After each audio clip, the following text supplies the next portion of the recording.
नमस्कार, the India top देख रहे हैं। मैं हूं अखंड ज्योति। देखिए, चिराग पासवान की नजर अब बिहार के बाद झारखंड और यूपी पर है।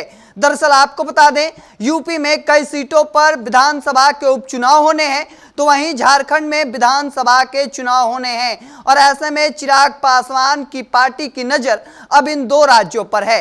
दरअसल आपको बता दें कि चिराग पासवान बीते दिनों जब झारखंड में बड़ी जनसभा किए थे दो जगहों पर, लातेहार और पलामू में, जहां पर बड़ी संख्या में जो युवा हैं वह पहुंचे थे। और ऐसे में आज चिराग पासवान कौशांबी यूपी पहुंचे हैं। उससे पहले देखिए, एयरपोर्ट पर चिराग पासवान का भव्य तरीके से स्वागत किया गया है।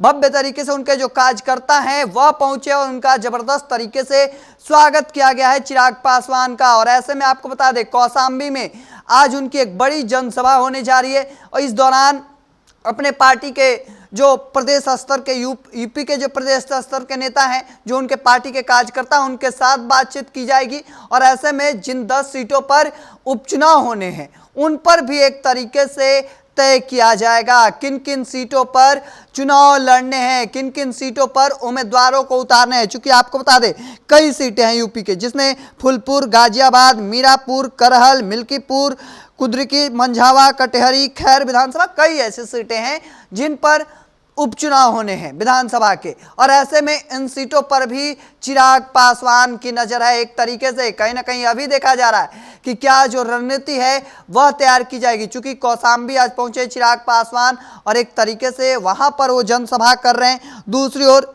एलजेपीआर के सांसद अरुण भारती ने भी उत्तर प्रदेश में आगामी विधानसभा उपचुनाव लड़ने पर पार्टी का रुख स्पष्ट कर दिया है। चूंकि उन्होंने कहा कि वे लोकतांत्रिक पार्टी होने के कारण प्रदेश नेतृत्व को इसकी जिम्मेदारी दी गई है। प्रदेश नेतृत्व अपने स्तर पर तय करके बताएगा, उनके अनुसार ही सीटों पर प्रतिनिधियों का ऐलान किया जाएगा। और ऐसे में अगर लोजपा रामविलास भी इस चुनाव में दावा ठोकती है तो बीजेपी के लिए सीट बंटवारे में मुश्किल कहीं ना कहीं खड़ी हो सकती है। यह देखना भी काफी दिलचस्प होने वाला है।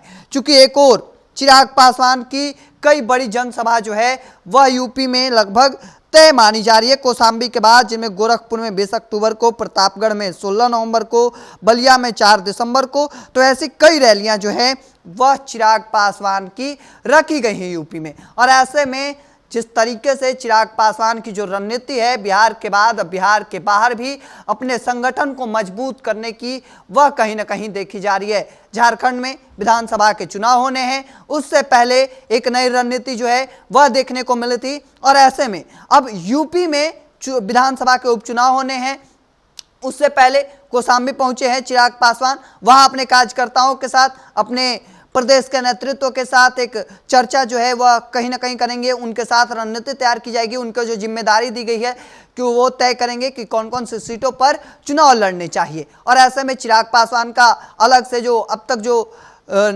खबरें निकलकर सामने आई हैं कि कई जगहों पर रैलियां तय की गई हैं, जिसमें गोरखपुर, प्रयागराज, बलिया, प्रतापगढ़ की तमाम जगहों पर ये चीजें, रैलियां जो हैं वह देखने को मिल सकती हैं। हालांकि अब आगे आगे देखते जाना होगा कि आगे क्या कुछ निकल कर सामने आता है। चूंकि अगर चिराग पासवान इन सीटों पर दावा ठोकते हैं यूपी में, तो कहीं ना कहीं बीजेपी के लिए बड़ी संकट और बड़ी मुसीबत खड़ी हो सकती है सीट बंटवारे में। अब आगे आगे देखते जाइए क्या कुछ निकल कर सामने आता है।